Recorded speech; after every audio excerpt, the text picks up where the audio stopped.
Assalamualaikum warahmatullahi wabarakatuh. Waalaikumsalam warahmatullahi wabarakatuh. A'udzubillahi minasyaitonir rajim. Bismillahirrahmanirrahim. Alhamdulillahilladzi ja'ala syukra min muhimmatid wa adama syakara bi ziyadati min kulli hin. Asyhadu an la ilaha illallah wahdahu la syarika lahul qawiyyul matin. Wa asyhadu anna sayyidana Muhammadan abduhu wa rasuluhu syakurul amin. Allahumma sholli wa sallim wa barik ala sayyidina Muhammadin wa ala alihi wa ashabihi ajma'in. Qala Allah ta'ala fi kitabihil karim. A'udzu billahi minasyaitonir rajim. Bismillahirrahmanirrahim. Narfa'u darajatin man nasya' wa fawqa kulli dhi 'ilmin 'alim. Wa qala aydan a'udzu billahi minasyaitonir rajim. Bismillahirrahmanirrahim. Laqad kana fi rasulillahi uswatun hasanatun liman kana yarjullaha wal yawmal akhir wa dzakarallaha katsiran. Amma ba'du. Hadratal fudula wal kurama, tokoh alimin ulama, tokoh masyarakat, terkhusus kepada Bapak Kiai Nur Rahman. Mudah-mudahan Allah berikan panjang umur, sehat walafiat, rezekinya banyak sehingga banyak madrasah, pondok pesantren dan masjid yang dibantu, amin. Juga tentunya kepada Ibu Nyai Hajah Mar'atus Sholihah, mudah-mudahan tambah solihah, amin. Juga ketua majelis Ibu sinten nggih, pokoknya ketua majelis semuanya ngetnon nggih, yang saya hormati, dan juga para kepala desa. Kepala desanya perempuan tadi ya, mudah-mudahan diberikan kekuatan dalam mengemban amanah sehingga mampu berjuang memajukan desanya. Juga tentunya kepada wakil rektor Bapak Bahrul, saya langsung ingat namanya karena kebetulan nama beliau ini hampir sama dengan nama pesantren yang sedang saya rintis. Pondok saya namanya Bahrul Mubarak Jolotundo. Jadi ketemu beliau langsung hafal namanya. Mudah-mudahan kampusnya semakin maju. Juga tentunya kepada para alim ulama, para ustadz, para guru ngaji, para haji, para hajah, dan tentunya ini sahabat-sahabat kami Ansor. Saya juga selain Ketua Lazisnu Lampung Barat, kalau di MW tadi PAC, saya juga di Ansor. Jadi saya masih muda, Bu. Jadi di Ansor Ketua Bidang Dakwah. Yang mudah-mudahan keilmuan kita ini semakin kuat sehingga kita mampu menjadi founding father, mengisi kemerdekaan Indonesia, merawat, jaga, mempertahankan tradisi leluhur yang tidak bertentangan dengan ajaran ahlu sunnah wal jamaah an-nahdiyah, amin ya rabbal alamin. Bapak Ibu yang dirahmati Allah subhanahu wa ta'ala, tentunya puji syukur kehadirat Allah pada siang hari ini kita dapat berkumpul di majelis yang mulia, pengajian akbar 4 desa, yang mungkin alasannya tadi karena lagi panen, maka yang tadinya akbar jadi asghar. Ya, asghar itu pengajian kecil. Ya, mudah-mudahan meskipun kecil ini adalah bagian dari hidayah dari Allah. Karena pengajian ini jangankan yang jauh, yang dekat di depan mata saja tanpa hidayah dari Allah tidak akan berangkat. Gimana? Yang namanya mengejar ridho Allah, mencari keberkahan Allah, berangkat ke majelis ilmu, jangankan yang jauh, yang ada di depan matanya saja belum tentu orang mau berangkat. Maka beruntunglah yang hari ini mampu memaksakan diri untuk berangkat ke majelis ilmu. Ada jaminan yang luar biasa, kita akan dimudahkan masuk ke dalam surganya Allah subhanahu wa ta'ala. Imam Asy-Syafi'i dalam kitab An-Ni'matul Kubra Alal Alam fi Maulidi Sayyidi Waladi Adam, kitab apa, Bu? Angel mboten? Angel ya. Sing penting dirungokke. Dalam kitab An-Ni'matul Kubra 'alal Alam fi Maulidi Sayyidi Waladi Adam dijelaskan,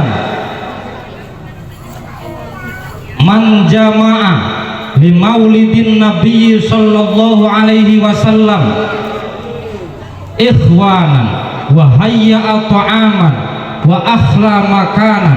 Siapa orang yang mengumpulkan saudara-saudaranya untuk peringatan maulid Nabi besar Muhammad sallallahu alaihi wasallam, dan juga menyiapkan makanan, menyiapkan tempatnya, wa amila ihsanan, dan melakukan hal-hal yang baik di majlis-majlis itu, maka apa jaminannya? Wasara sababan liqiraatihi ba'atsallahu yaumal qiyamati ma'asyddiqin wasyuhada'i wassolihin wa kana fi jannatin na'im. Kata Imam Asy-Syafi'i, yang mau maulid Nabi, mengumpulkan orang, membaca sejarah Nabi, membaca maulid Nabi, membaca selawat, mengumpulkan orang, menyiapkan makanan, apa jaminannya? Akan Allah kumpulkan di hari kiamat beserta orang-orang yang mati syahid, dan juga orang-orang yang nanti masuk ke dalam surga naim. Amin ya rabbal. Makanya saya katakan, beruntung jenengan mau berangkat, beruntung juga hati saya digerakkan untuk mau hadir di majelis ini meskipun undangannya seminggu yang lalu. Ya alhamdulillah, kalau niku pengangguran, terus kapan mau diundang sakit. Kita ada hidayah dari Allah. Bayangkan tanpa hidayah, mohon maaf, bapak-bapak ini yang numpang maulid Nabi katanya tadi, Masya Allah, masa iya segini banyaknya janda semua? Enggak yakin saya. Alangkah banyaknya ibu-ibu tanpa suami di sini. Teman saya lihat banyak yang tua-tua. Nah, kalau muda-muda yang saya bawa ini, santri ini bujang semua ini. Coba, tanpa hidayah dari Allah, 1000 alasan akan dibuat. Apapun ceritanya, majelis ilmu, mengejar ridho Allah, cari berkah, kalau memang tanpa hidayah Allah, berbagai alasan akan digunakan supaya dia bisa tidak hadir di majelis ilmu. Makanya niki cara grup hadirin kau, salatullah salamullah ala toha rasulillah, salatullah salamullah ala yasin habibillah, irfa salatullah salamullah ala toha rasulillah,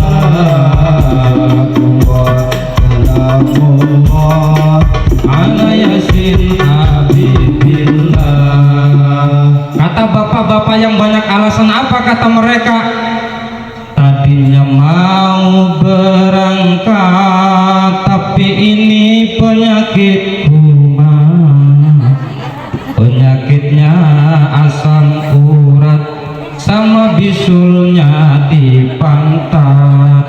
Salatullah salamullah ala toha rasulillah, salamullah ala yasin habibillah. Itu kata bapaknya.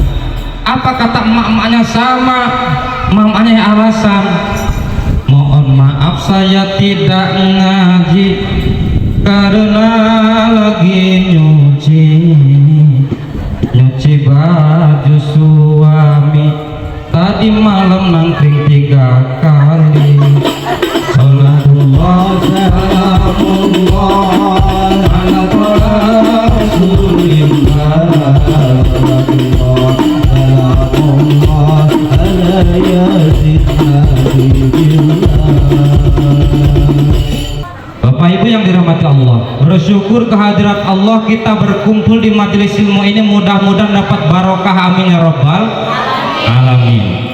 Kedua kalinya salawat salam mudah-mudahan terlimpahkan kepada junjungan agung Nabi besar Muhammad. Mudah-mudahan hadir kita di majelis ini menjadi bukti bahwa kita umat-umat yang cinta kepada beliau, umat-umat yang senantiasa mengharapkan syafaat beliau, baik syafaat duniawi berupa tetapnya iman dan Islam, lebih-lebih syafaat kita di hadapan Allah Subhanahu wa taala. Amin ya rabbal alamin. Bapak Ibu yang dirahmati Allah Subhanahu wa taala, niki nyuwun sewu, kalau bahasa anak saya nyuwun semiliar. Ini kenalan dengan saya. Wajar kalau panitia tidak mengerti apa sih yang saya sukai, nggih. Di panitia saya sering protes di mana-mana sebenarnya, tapi karena di sini baru kali ini, catatan ke depan, ingat-ingat, saya ini paling tidak suka disuguhi lah segar. Mohon maaf, betul tidak suka. Kenapa? Ini penghinaan terhadap kiai. Catat, penghinaan kepada kiai karena menganggap saya panas dalam. Padahal di sini dingin betul, Bu. Bayangkan saya baru datang saja sudah berapa kali ke kamar mandi. Karena di sana di Suwoh panas, hawanya panas beda ya, tapi mudah-mudahan tetap barokah. Nanti untuk di jalur Ansor mawon nih gila segari. Yang kemarin habis rebutan suara kan panas tuh. Nah silakan diminum aja. Niki. Kalau tak ringkes mawon niki rasa suwi-suwi nggih. Sing penting ngaji enten manfaate, bisa kita serap, kita manfaatkan. Saya yang menyampaikan sebuah sabda Rasul yang perlu kita renungkan di zaman sekarang. Apa kata Nabi? Jauh-jauh hari Nabi bersabda, sayati zamanun ala ummati la yabqa minal islam illa ismuhu wa la yabqa minal qur'an illa rasmuhu masajiduhum amiratun wa huwa kharabum minal huda ulama'um syarru man tahta adimis sama min indihim takhruju fitan. Kata Kanjeng Nabi, sayati zamanun ala ummati, akan datang suatu masa di tengah umatku nanti. Apa yang datang? La yabqa minal islami illa ismuhu, tidak datang nanti Islam suatu masa itu hanya tinggal namanya saja. Saking pun apa derek? Sudah belum? Coba kita hitung. Ada sindiran keras dari Allah. Masih surat kedua di Al-Quran, namanya surat Al-Baqarah. Lihat, masih lembar kedua, Allah sudah nyindir manusia. Apa kata Allah? Wa minan nasi may yaqulu amanna billahi wa bil yaumil akhir wa ma hum bimu'minin yukhadi'una allaha wal ladzina amanu wa ma yakhda'una illa anfusahum wa ma yash'urun fi qulubihim maradun fazadahumullahu marada wa lahum adzabun alimun bima kanu. Akasih ngapal Quran ternyata berarti pintar-pintar. Nggih, niki sindiran Allah. Wa minan nasi, lan setengah saking menungso, man wong yaqulu kang ngucap sapa man. Paham boten niki? Yang jawab paham. Ada sebagian manusia yaqulu amanna billah, yang berkata kami beriman kepada Allah, wal yaumil akhir, dan yakin ada hari akhir, hari kiamat. Tapi apa? Ucapan mereka ini hanya dusta. Wa ma hum bimu'minin, padahal mereka sama sekali tidak beriman kepada Allah. Jangan-jangan kondisi kita ini persis seperti sabda Nabi, sayati zaman ala ummati ini, bahwa kita hidup di masa Islam tinggal namanya saja. Kita ngaku Islam tapi perilakunya tidak seperti Islam. Islam mengajarkan bagaimana seorang suami berperilaku baik kepada istrinya, misalnya.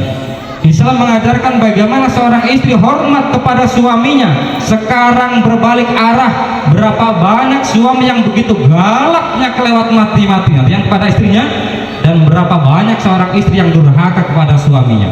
Pernahkah Islam mengajarkan itu?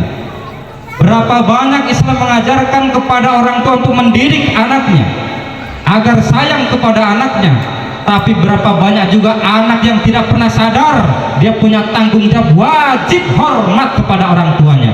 Berapa banyak anak yang durhaka kepada orang tuanya. Islam tinggal namanya saja. Saat ini ini alam kita loh sekarang. Islam tinggal namanya saja. Berapa banyak, mohon maaf saya tidak nyinggung siapa-siapa, koruptor yang ada di negara kita ini, yang terpegang orang-orang besar. Lihat KTP-nya, mayoritas yo agama nih Islam. Pernahkah Islam mengajarkan untuk melakukan perilaku jahat semacam itu? Tidak. Islam tinggal namanya saja. Kita hidup di masa akhir zaman yang harus hati-hati kalau tidak sering kumpul-kumpul dengan ulama, maka hati kita akan jadi kering. Kalau hati kita ini menjadi kering, kita akan jauh dari hidayah. Kalau jauh dari hidayah, bagaimana mungkin kita bisa selamat di hadapan Allah? Makanya perintah Nabi, alaikum bimujalasatil ulama, tetaplah kamu untuk duduk-duduk bareng para ulama. Fa inna Allah ta'ala yuhyil qalbal mayyita binuril hikmati kama yuhyil arda bima'il matar. Karena Allah hanya akan menghidupkan hati yang mati dengan hikmah dari Allah, seperti Allah menghidupkan tanah yang tandus dengan turunnya air hujan. Gitu. Makanya dia bersyukur nek jenengan kok sik gelem kumpul-kumpul majelis ta'lim. Jenengan harus bersyukur kalau masih punya jiwa yang mendorong untuk datang ke majelis-majelis ilmu. Karena apa? Ada jaminan yang luar biasa. Orang yang senang ilmu itu kok suatu waktu nanti meninggal dunia, dia akan dijamin derajatnya sangat dekat dengan para nabi. Man jaa ajaluhu wa huwa yatlubul ilma lam yakun bainahu wa bainal anbiya illa darajatan wahidah. Barang siapa yang datang ajal menjemput dirinya, wa huwa yatlubul ilma, sedang dia sedang menuntut ilmu, lam yakun bainahu wa bainal anbiya, tidak ada batasan jarak dia dengan para nabi, illa darajatan wahidah, hanya satu derajat saja. Dengan ini termasuk orang yang sedang berjuang. Mugi-mugi jenengan istiqomah, tetap cinta kepada majelis ilmu, cinta kepada Nabi Muhammad SAW, dan cinta kepada para pewarisnya, yaitu al ulama warasatul anbiya. Ini yang pertama. Yang kedua, kata Nabi apa? Wala yabqa minal qur'ani illa rasmuhu. Tidak tetap nanti Al-Quran hanya tinggal tulisannya saja. Kalau sensus penduduk Indonesia ini yang mayoritas Islam, katanya boleh cek berapa banyak orang yang bisa baca Quran. Gak usah hafalan, baca saja. Berapa banyak yang bisa baca Quran, hitung dengan yang sama sekali tidak bisa baca Quran. Yasinan sejak dia masih bocah sudah ikut bapaknya ke majelis Yasin, sampai tua renta masih belum bisa baca Yasin. Banyak mboten? Kata mboten? Kata bojone jenengan kok iku. Padahal dari kecil, coba bayangkan, Al-Quran hanya tinggal namanya saja. Saya sudah tua Pak Ustadz, bagaimana mau belajar? Kata siapa? Siapa yang mau belajar, apapun ceritanya, berapapun usianya, insya Allah sedikit demi sedikit bisa. Mungkin moconya buatan sakit, tapi mungkin sakit hafalan kan lumayan. Ini gitu. Quran ini penting. Karena kenapa? Karena Quran ini bekal mukjizat Nabi yang sampai hari ini masih ada. Itu Al-Quran. Siapa yang berpegang pada Quran ini akan selamat. Ojo sampai dewi raiso moco Quran. Kok mentok tenan Pak Ustadz, saya sudah mati-matian baca Quran, belajar Pak Ustadz, tapi nggak bisa. Maka PR kita, ajarkan Al-Quran kepada anak-anak kita. Jangan sampai kita menangis ketika kita meninggal dunia. Anak kita boro-boro baca Fatihah, ngirim doa, tidak rebutan warisan aja udah alhamdulillah. Ajarkan Quran kepada anak kita. Ini wonten cerita. Ini cerita nyata. Ada bapak ibu ngobrol, kata bapaknya, kata emaknya, Pak, ada undangan dari kepala sekolah. Undangan ini undangan yang entah keseberapa kalinya. Ini undangan karena ini akhir masa sekolah, yang wajib datang bukan ibu tapi bapak. Setiap undangan yang datang pasti ibu yang berangkat sekolah, bapak tidak pernah. Tolong Pak, ini sudah hari terakhir anak kita mau bagi ijazah kelas 6, perpisahan Pak, tolong berangkat. Kata yang lakinya, Mak, wong cuman rapat aja masih ngandelin suami, istri macam apa kamu? Bisanya cuma makan, masak, ngurusin harta di rumah, rapat masih ngandelin bapak. Lah kamu gunanya apa? Sakit nggak begitu Ibu? Ini punya laki ngomong kayak gitu sakit nggak?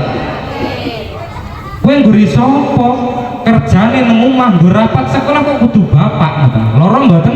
Loro. Nah kalau orang sekarang menyanyi jera bercinta jera jera jera jera amun cak zaman sudah macak di dia tak sambet dia cerita cinta lu orang.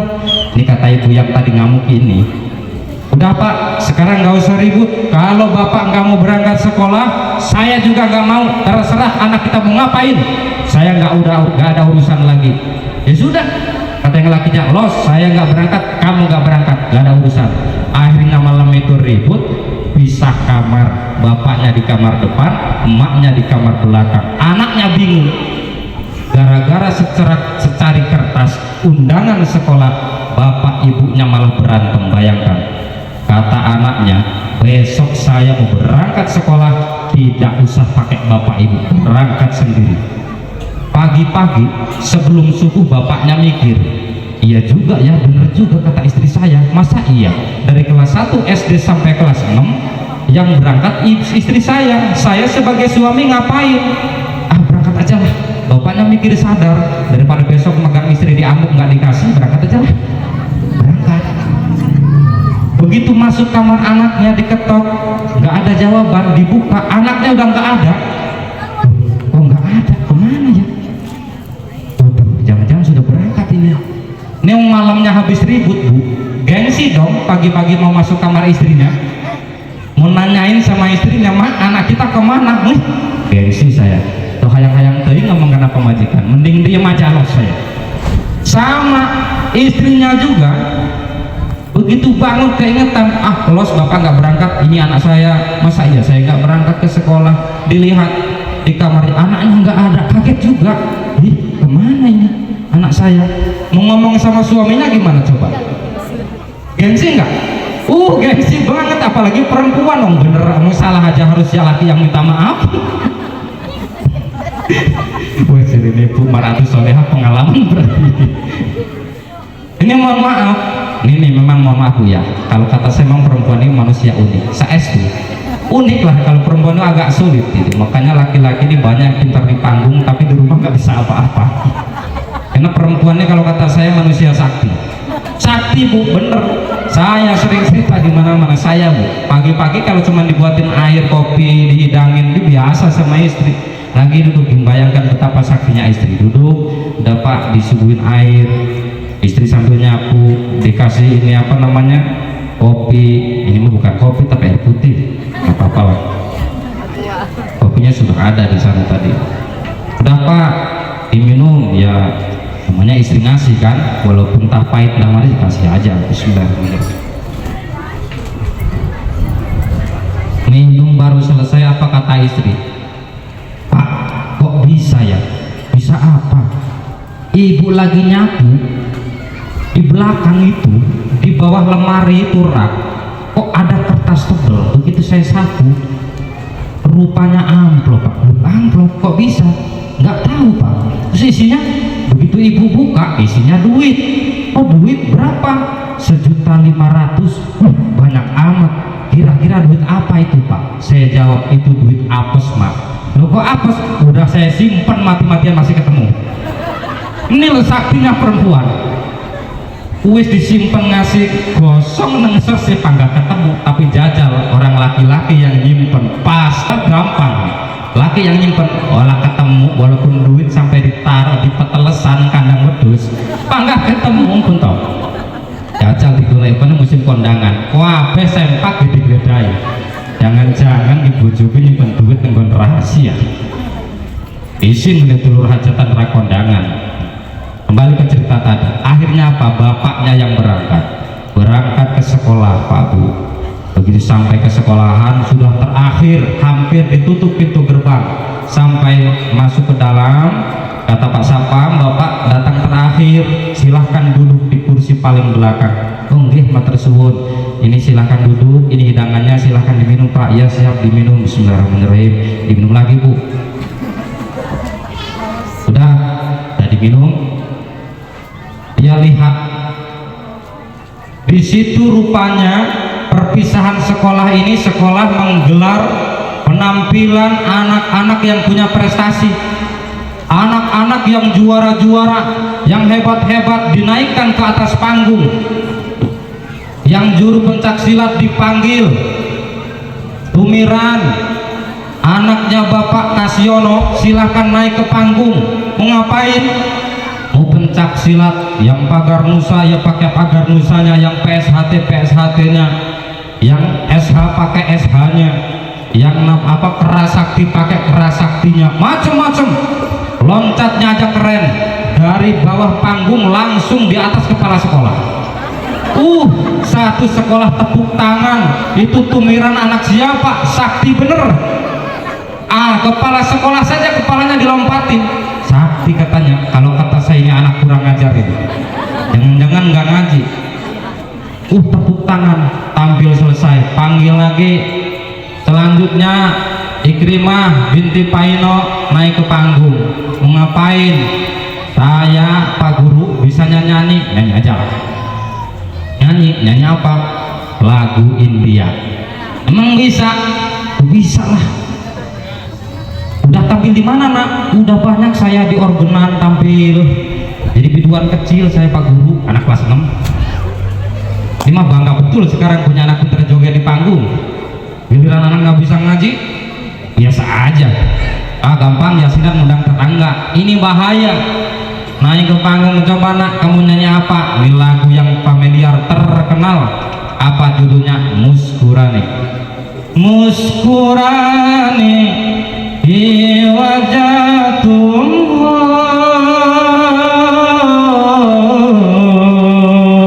kayaknya Bu Meratus Soleh mesti nggak bisa gitu. Gungunani di wajah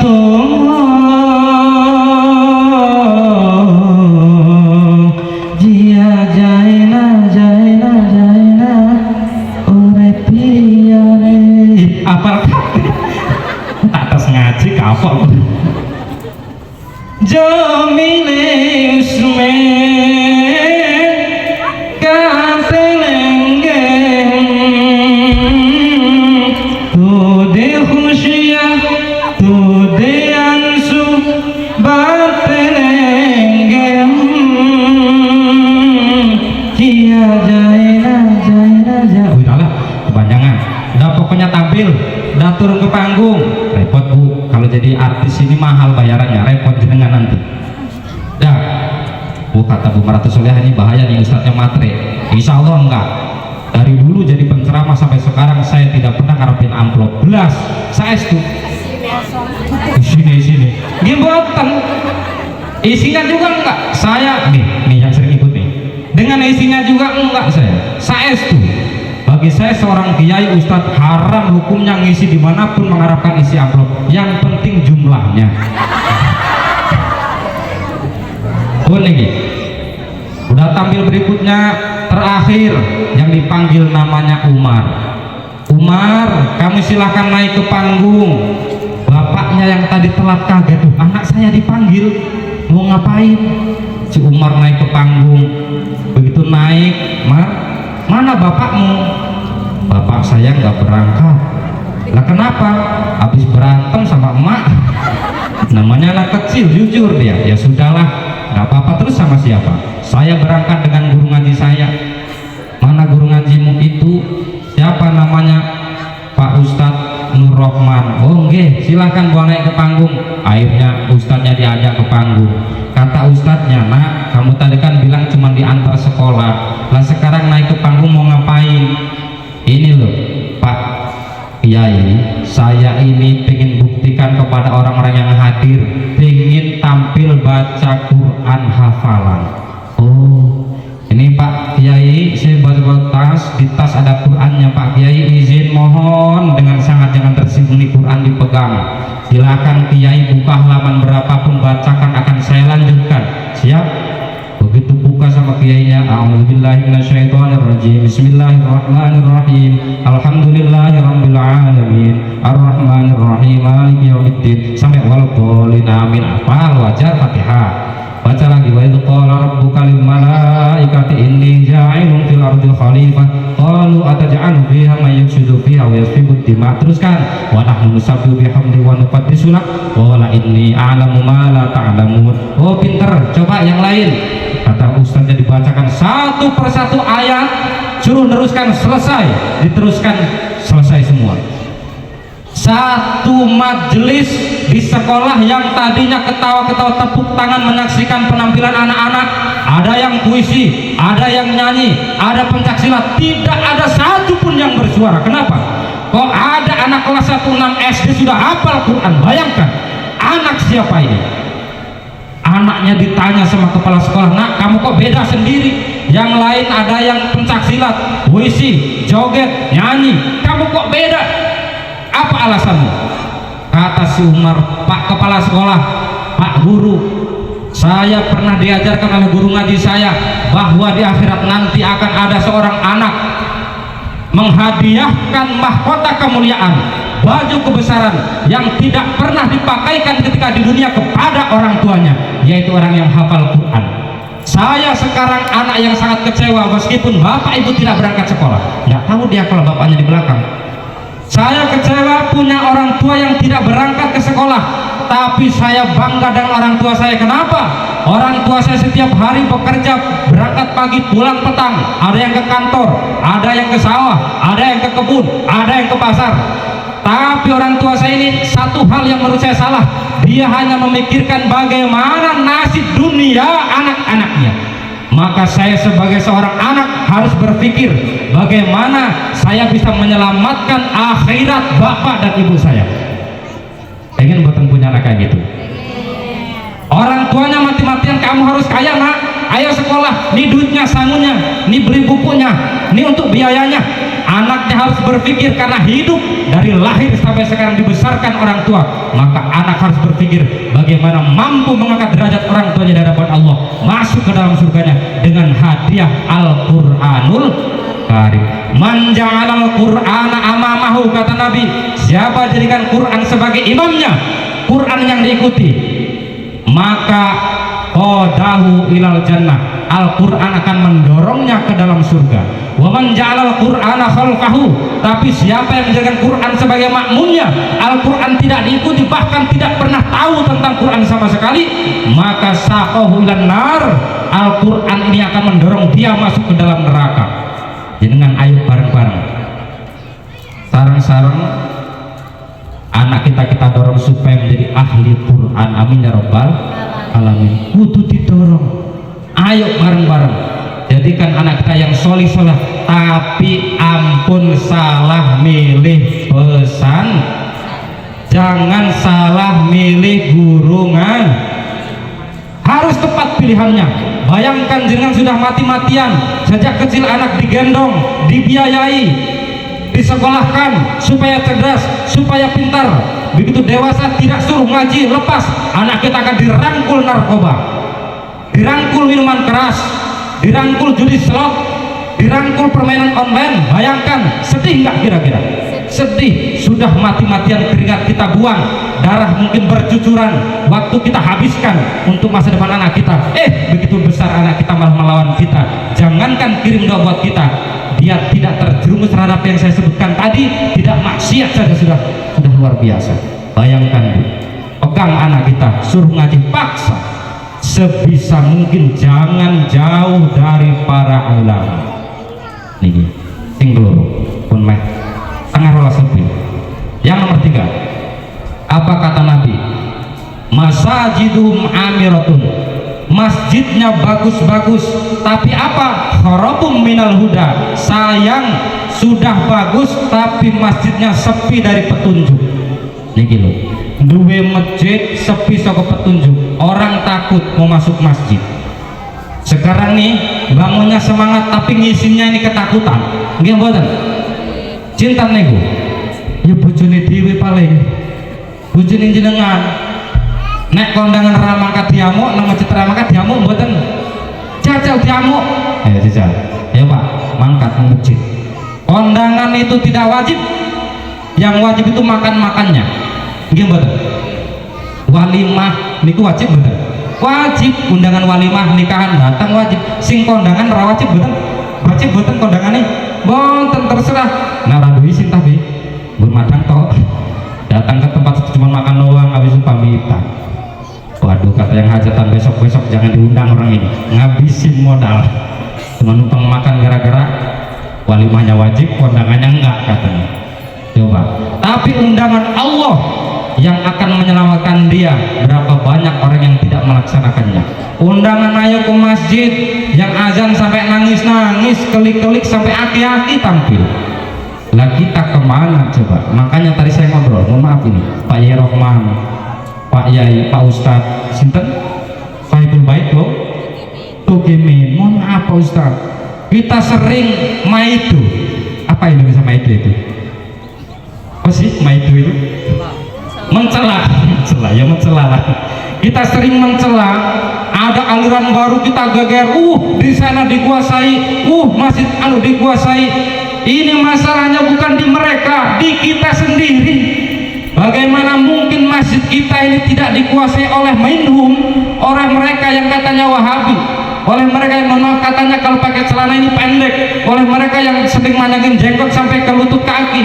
Bagaimana mungkin masjid kita ini tidak dikuasai mereka? Ya kita yang sebagai warga NU yang bangun saja masuknya ogah-ogahan. Coba kalau masjidnya tidak sepi dari petunjuk, habis sholat wiridan bareng, bar wiridan berjanjinan dibaan bar kuising torikoh ya wiridan torikoh bar isang go pengajian meneh. Mungkin nggak mereka masuk ke masjid kita? Nggak mungkin, karena masjid kita sudah terisi, tidak sepi dari petunjuk. Lah kita mah nyalahin mereka, masjidnya kita nggak mau ngisi. Coba bayangkan, yang salah siapa? Kita yang salah. Ya kalau kita ngisi aja nggak mau, mereka datang kita usir. Ya ini yang aneh. Kalau mengusir mereka jangan masuk ke sini. Kami ini NU Tulen, berarti isi masjidnya. Maka tradisi leluhur kita akan terjaga. Tapi kalau kita biarkan mereka masuk karena kita tidak mengisi masjidnya, jangan salahkan siapa-siapa. Kalau tradisi NU yang sudah diwariskan nenek moyang kita akan tergerus. Niki, Bapak Ibu, saya sering ngomongkan tradisi ini sesuatu yang harus dilestarikan. Ada yang protes kalau bertentangan dengan Quran hadis bagaimana? Saya jawab belum tentu. Orang yang menyalah-nyalahkan tradisi amaliyah Nahdlatul Ulama biasanya bukan karena mereka alim, tapi mereka tidak mengerti intisari dari hadis Nabi. Mereka tidak ngerti intisari dari kaul para ulama. Niki contoh, niki sering kalau contoh akan budi-budi ini. Pulau mondok dereng dana. Waktu itu mondok kira-kira baru 3 bulan. Pun pinter dereng kira-kira. 3 bulan pinter dereng. Ya dereng 3 bulan paling baru pinter makan, pinter tidur, yang penting kerasan kata kiainya. Begitu saya pulang ke rumah, kakek saya ngajak jalan-jalan, Leona cucu, karena bapak ibu saya di Suwo, saya sekolahnya sama mondok di Kalianda, ikut kakek. Kata kakek, ayo ziarah. Kakek punya bapak, ziarah. Begitu sampai ke kuburan, apa yang dilakukan kakek saya? Sampai ke makam langsung diajak dodok. Saya masih kecil, mondok masih baru masuk. Sampai ke kuburan, kakek saya megang patok. Begitu dipegang ngomong, Pak, kan bapak, kalau kata saya buyut, Pak, saya sebentar lagi mau hajatan, bungsu saya itu mau nikah, tolong doakan supaya pernikahannya lancar, tidak hujan, yang kondangannya banyak. Saya mikir, ini ziarah ke kubur bukan mendoakan, kok malah minta didoakan. Protes saya, gimana ceritanya kakek saya ini? Tapi karena saya mondok baru 3 bulan, gimana mau protes? Malah di orang dikaplang untung. Gimana? Zaman tahun dulu Bu, tahun 90-an, anak lawan orang tua dipukul nggak? Dipukul, mungkin termasuk jenengan yang pernah mengalami itu. Gimana? Anak salah sedikit dijewer. Zaman dulu ngaji nggak bisa, tidak punya tata krama sama kiainya, dipelintir Bu, telinganya dipelintir, jewer gimana? Dulu. Tapi sekarang kalau berani guru ngaji kiai coba praktek. Ada anak nakal susah diatur, pelintir telinganya, berani nggak? Oh, dipelintir telinganya, langsung lapor polisi. Bapaknya ngelabrak guru ngaji nih, gimana? Dilabrak, anak saya suruh ngaji bukan suruh dijewerin. Tahu nggak kamu jadi ustaz? Harus ngerti kamu. Repot nggak? Begitu sama guru ngajinya dibiarkan, wah sesuk mah aku nyenangi anak paino lah, engkau aku dilabrak meneh, dilapor ke polisi repot menemui aku lah. Begitu didiamkan, anaknya loncat meja dibiarin, ngajinya pelekak-pelekut dibiarin. Apa kata wali santrinya? Dasar ngaji tempat Ustadz Yasir nggak bermutu, sudah setahun anak saya masih goblok aja. Susah nggak? Susah jadi sekarang di rumah. Dulu mah kayak gitu, kakek saya ngomong kayak gitu ya nurut aja, nggak ngelawan, daripada saya ditempelin. Udah, begitu saya ngaji semakin lama ngaji, ternyata ada sebuah kitab kecil, yang satu nama kitabnya Hujjah Ahlus Sunnah wal Jamaah, karyanya Mbah Ali Maksum. Yang satu kitab lebih tipis lagi, nama kitabnya Wasiyatul Mustafa li Sayyidina Ali karramallahu wajhah. Napa isi kitab niku kula waos? Ada pesan khusus Nabi untuk sahabat yang juga menantunya, yaitu Sayyidina Ali. Kata Nabi, ya Aliyu tasaddaq ala mautaka fa inna Allah ta'ala qad wakkala malaikatan yahmiluna shadaqatil ahya'i ilaihim fayafrahuna ashadda ma kan yafrahuna fid dunya wa yaqulun Allahumma ighfir liman nawwara qabrana wa basyirhu bil jannati kama basyarna biha. Wahai Ali, kata Rasul, wahai Ali, tasaddaq ala mautaka, sedekahlah kamu untuk orang yang telah meninggal dunia di antara keluargamu. Fa inna Allah ta'ala qad wakkala malaikatan, karena Allah telah mewakilkan delegasi-delegasi berupa para malaikat, yahmiluna shadaqatil ahya ilaihim, yang mana malaikat akan memikul sedekah pahala-pahala kamu untuk orang yang telah meninggal dunia. Wa yafrahuna asyadda ma kan yafrahuna fid dunya, orang yang telah meninggal ini saking senangnya, sangat gembira, melebihi kegembiraan mereka ketika hidup dunia diberikan sedekah oleh tetangganya. Senang lebih-lebih ketika dikirim doa yang pahalanya disampaikan ketika meninggal dunia. Lalu orang yang dikubur ini berkata, wa yaqulun, mereka berdoa. Apa doanya? Allahumma ighfir liman nawwara qabrana wa basyirhu bil jannati kama basyarna biha. Ya Allah, ampuni dosa-dosa orang yang telah menerangi kuburan kami, yang telah sedekah-sedekahnya dihadiahkan untuk kami. Wa basyirhu bil jannati kama basyarna biha, dan juga berikan kabar gembira kepada mereka seperti mereka telah menggembirakan kami yang ada di alam kubur. Nek ngeten niki amalan bapak mbah kula leres mboten? Bener nggak kira-kira yang dilakukan kakek saya? Bener, karena ternyata orang meninggal dunia bisa mendoakan orang yang masih hidup. Syaratnya sedekah dulu kita kirimkan kepada mereka, nanti mereka akan mendoakan anak-anaknya, generasi cucu-cucunya yang masih hidup akan didoakan. Niki loh, niki intisari dari Quran, hadis, dan qaul para ulama. Tradisi itu harus dijaga. Mulai niki enten tradisi ngeten, enten tradisi sultanah mboten teng mriki.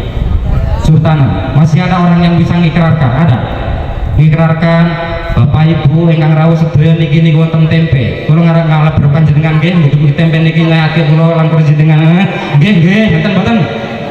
Ada yang disampaikan lagi niki enten lalap kulubane niki sambel terasi napa-napa nggih, enten mboten? Ini tradisi kan? Tradisi Jawa bukan? Diajarkan oleh agama nggak? Diajarkan nggak? Ayo kita lihat sekarang. Orang yang menyepelekan tradisi leluhur kita, ini tradisi yang diajarkan oleh ulama-ulama terdahulu, jangan disepelekan. Saya sekarang lagi mikir, kalau ada orang yang bisa ikrar kayak gitu, panggil, suruh tulis. Kalau sudah ditulis, kasihkan ke anak-anak muda kita, suruh hafalan. Bila perlu Rijalul Ansor semua hafal.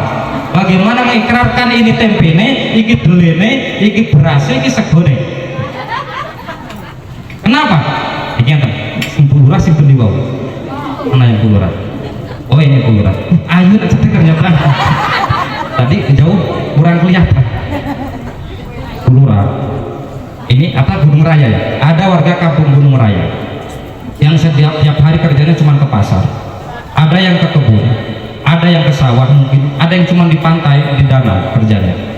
Dia tidak pernah tahu siapa gubernurnya, cuma tahu namanya aja. Atau dia hanya tahu bupatinya, cuma namanya aja, tapi tidak pernah ketemu. Inginnya pingin, tapi dia sadar, saya masyarakat biasa, bagaimana mungkin bisa ketemu gubernur atau juga ketemu bupati. Suatu saat kata Bu Lurah, Bu, Pak, yang besok mau ikut saya ngadap bupati atau gubernur, ayo ikut dengan saya besok ke provinsi. Wih, saking senengnya, ini orang Gunung Raya ikut semua, berangkat. Dindangaikin mobil gratis sama Bu Lurah, berangkat ke tempat. Begitu sampai di tempat, kata Bu Lurah, Pak Bupati, Pak Gubernur, ini Bu Painem. Ini orang biasa, dia cuma pedagang di pasar. Meskipun orang biasa, andilnya luar biasa. Beliau ini kalau dagang, walaupun nggak habis, itu sisanya langsung disedekahkan kepada orang miskin. Ini Pak Gubernur, ini namanya Pak Paino. Pak Paino ini memang orang biasa, bukan orang luar biasa. Tapi dia ini, gara-gara beliau, ini kampung bisa jadi bersih. Beliau penggerak kebersihan di kampung saya, karena beliau ini panitia sapu jaga. Ini Pak Fahrudin ini orangnya memang orang biasa Pak, tapi dia sangat andil di pohon. Apapun kata pemerintah gotong royong, dia pasti berangkat. Ini orang seperti ini Pak. Ini orang Bu, satu desa dikenalin satu-satu sama gubernur, sama bupati. Pertanyaan saya, kira-kira orang itu seneng nggak? Seneng, bangga, ya Allah, saya orang kecil sampai dikenal bupati, sama Pak Lurah dikenalin. Ini orang yang dikenalin tadi begitu pulang lagi ke kampung, kira-kira kalau diperintah sama bupati nurut nggak? Nurut, saking senengnya. Kenapa? Dikenalkan kepada orang besar. Ini sekarang saya kembali ke tadi, tradisi leluhur kita. Kita tiap hari makan nasi, makan daun singkong, makan daging ayam, daging sapi, daging kambing. Ini makhluk Allah yang sering bertasbih, tidak pernah kita sebut. Bagaimana mungkin menyehatkan badan kita? Karena kita tidak pernah berterima kasih pada makhluk-makhluk Allah ini. Ini tradisi leluhur kita nih. Dia ngomong gini, daun singkongnya iki disebut-sebut akan berkah. Kenapa? Ini semua makhluk kita kenalkan kepada Allah, kita kenalkan kepada tamu-tamu kita, lalu kita makan. Maka sambal terasi ini orang garai mules, kopi ini orang garai masuk angin, gulune orang garai kadar gulanya naik, daging sapi kambingnya tidak membuat kita darah tinggi. Kenapa? Berkah. Ini orang dulu, makanya orang dulu sehat-sehat. Kenapa? Tradisi surtana, tradisi semacam ini dijaga. Kenapa? Untuk mengingat makhluk-makhluk Allah harus kita muliakan. Itu sampai hilang. Bagaimana supaya tidak hilang tradisi ini? Jaga Nahdlatul Ulama, berkhidmahlah. Jangan takut berkhidmah di Nahdlatul Ulama. Saya ngutip cerita di PKPN ini. Ada seorang pegawai pemborong jalan, apa namanya itu? Tukang borong jalan itu? Kontraktor. Bukan pejabat, tidak, agak susah ngomongnya. Nah, kontraktor nih. Kontraktor punya tugas di Jawa, suruh bangun jalan kereta. Begitu dia mau membangun, ternyata jalur jalan kereta itu, jalan kereta namanya rel ya, rel kereta itu ada kuburan Bu. Walaupun nih kontraktor bebas aturan negara, tapi kalau ada kuburan harus izin. Dia juga takut kewalat, takut dimarah sama orang keluarga yang punya kuburan itu. Dia mikir, gimana nih rel kereta api kalau diluruskan karena kuburan, kalau dibelokkan keretanya nanti gelempang, gimana caranya? Dicarilah pemilik kuburan itu, keluarganya siapa. Begitu dicari, ketemulah kakek-kakek dan nenek-nenek. Assalamualaikum. Waalaikumsalam. Izin Pak, saya ini kontraktor rel kereta api, mau bangun jalan. Gunung sudah kita belah, sudah kita lubangi, tapi masalahnya di sana bukan kuburan. Tapi ini kuburan itu katanya punya bapak dan ibu, anak jenengan. Mau saya terabas, gimana Pak, boleh nggak? Kata bapak ibunya, kalau untuk kemaslahatan saya sebagai bapak ibunya ikhlas lahir batin, silahkan pindahkan jenazah anak saya dari kuburan itu, pindahkan saja. Menurut cerita ini mayat sudah usianya 10 tahun di kuburan. Akhirnya sama kontraktor tadi digali kuburannya. Begitu digali, betapa kagetnya, mayatnya masih utuh, kain kafannya masih putih bersih. Mayatnya tidak dimakan oleh hewan-hewan yang ada di dalam tanah. Yang gali mikir, ini anak ibu kemarin kok utuh seperti ini? Ini pasti orang luar biasa. Dia sowan lagi, datang kepada orang tua yang tadi. Dia bilang, Pak Bu, anak ibu ini kok luar biasa. Begitu saya gali kuburannya, kain kafannya masih utuh, kulitnya masih utuh, bahkan dia tersenyum, kuburannya harum. Anak ibu hafal Quran ya? Kata orang tuanya, enggak, anak saya enggak hafal Quran. Ah, yang bener, paling anak ibu imam masjid ya? Bukan juga, boro-boro imam masjid, anak saya ini cuma bisa baca Quran biasa. Apa anak ibu ini kiai? Bukan, boro-boro kiai. Tapi kenapa jenazahnya masih utuh, kain kafannya masih utuh? Apa kena pekerjaan anak ibu? Apa kerjaannya? Kata ibu bapaknya, pekerjaan anak saya cuma satu, dia cuman jadi tukang laden nang pengajian, nek mboten dados tukang laden para kiai, bertukang ngangkati gelas. Bayang ibu, coba bayangkan, berkhidmah di Nahdlatul Ulama ada nilainya. Jadi sing tukang dados napa niku sapu jagat, jangan berkecil hati, belum tentu derajatnya lebih rendah dari penceramah. Kenapa? Penceramah bisa sombong, bisa takabur, pamer, oh bareng isi nengkono, bareng nengkono, bareng nengkono. Tapi saya sampai hari ini belum pernah mendengar ada tukang sapu jagat sombong pamer. Nengkono aku tukang masak, nengkono aku tukang meladeni wong, belum pernah. Gimana? Lebih ikhlas hatinya, maka wajar kalau Allah beri hadiah.